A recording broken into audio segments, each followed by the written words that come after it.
What if you could peer inside the mind of a poker supercomputer and use its secrets to just absolutely dismantle your opponents?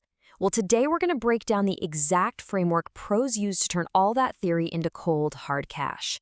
Let's dive in. You know who I'm talking about, right? That one regular at your table, the one who plays the exact same predictable way every single time you see them. What if you knew every single one of their tendencies, every mistake they were just about to make, and you had a bulletproof plan to exploit it?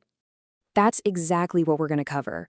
We're handing you the keys to a really powerful system for consistently profiting from the mistakes that average players make day in and day out. Okay, let's get right into it. Our first target, that average player. You know, the backbone of the entire poker economy. And we're not just talking about outplaying them. No. The idea here is to use a specific, incredibly powerful tool to, well, to put it plainly, to crush them.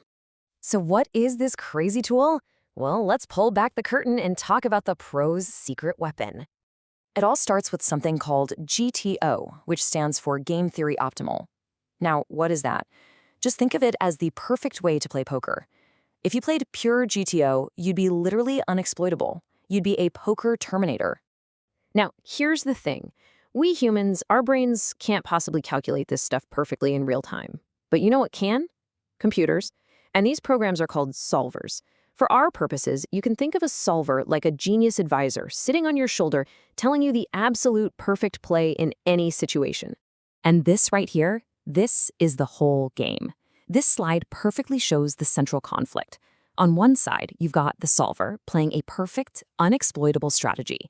And on the other side, you have the population. That's just real people playing based on habits, gut feelings, and a whole lot of common mistakes. The solver is our weapon. The population is our target. So, how do we actually use this weapon? Now, you might be thinking you have to memorize millions of charts. And let me tell you, it's not about that at all. It's about a simple, repeatable battle plan. Here's your mission, and it's just 3 simple steps. Step 1, examine the perfect GTO strategy for a situation. Step 2, find out how the average player, the population, messes it up.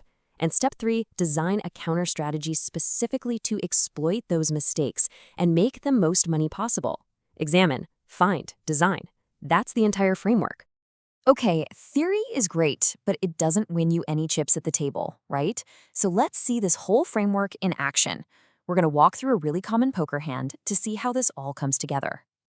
All right, so here's the scene. You raise from the button, which you should be doing a lot. The big blind calls to defend. And then the flop comes, king, queen, jack. Wow, that is what we call a very wet, action-packed board.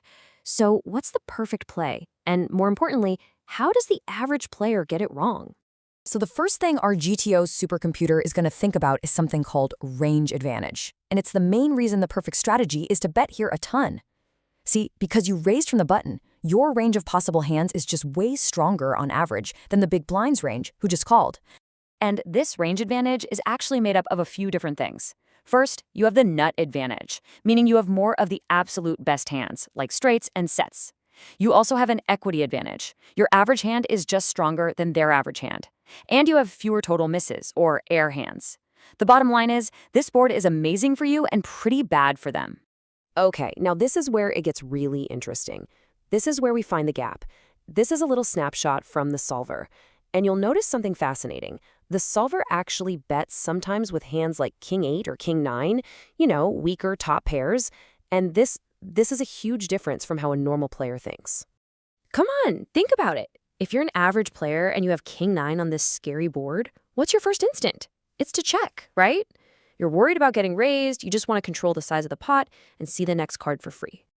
And boom, right there. That super predictable play creates a massive weakness. It's almost like they're playing with their cards face up. When they do bet, you know they have something huge. But when they check, their hand is almost always weak and unprotected. So here's our counterpunch. This is how we design our exploit. When they check to us on that flop and a card comes on the turn that looks good for us, we can attack relentlessly. We can just hammer them with big bets because we know they've already told us their hand is weak and they're going to have to fold way more than they should. So we've seen the plan and we've seen it in action. But let's zoom out for a second, because the biggest takeaway here isn't just how to play king, queen, jack flops. I really want to stress this. The goal is not for you to go home and try to memorize thousands of these GTO charts. I mean, that's impossible, and it's not even the point. The real secret weapon here, the real power, is the framework itself. It's a whole new way of thinking about the game. Your job as a thinking poker player is to always be looking for that gap, the gap between perfect play and the flawed, predictable way your opponents actually play. That gap, that's where all the money is. So here's your mission. The next time you sit down at the table, I want you to have this framework in your head. Don't just play your cards, play your opponent. Keep asking yourself this one question. What's the biggest, most predictable mistake the people at my table are making? Find it, design your counterattack, and exploit it. That's how you go from just playing poker to crushing it.